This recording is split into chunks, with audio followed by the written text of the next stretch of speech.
સુરતમાં હવાઈ માર્ગે સોનાની દાણચોરીનો પર્દાફાશ થયો। સુરત એરપોર્ટ પર મહિલા અને યુવક પાસેથી 66 લાખનું સોનું ઝડપાયું। કસ્ટમ વિભાગે ચેકિંગ દરમિયાન મહિલા અને યુવકને દબોચી લીધા। કસ્ટમે ગોલ્ડની ડિલિવરી કોને આપવાની હતી તે દિશામાં તપાસ શરૂ કરી। દુબઈથી આવેલા યુવક પાસેથી 330 ગ્રામ સોનું મળ્યું તો બેંકોકથી આવેલી મહિલા પાસેથી 550 ગ્રામ સોનું જપ્ત કરવામાં આવ્યું।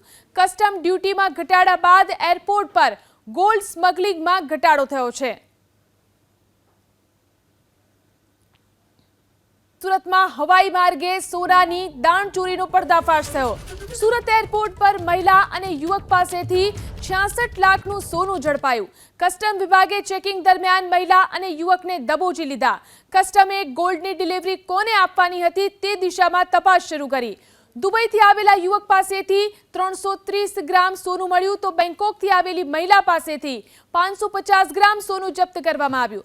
કસ્ટમ ડ્યુટીમાં ઘટાડા બાદ એરપોર્ટ પર ગોલ્ડ સ્મગલિંગમાં ઘટાડો થયો છે।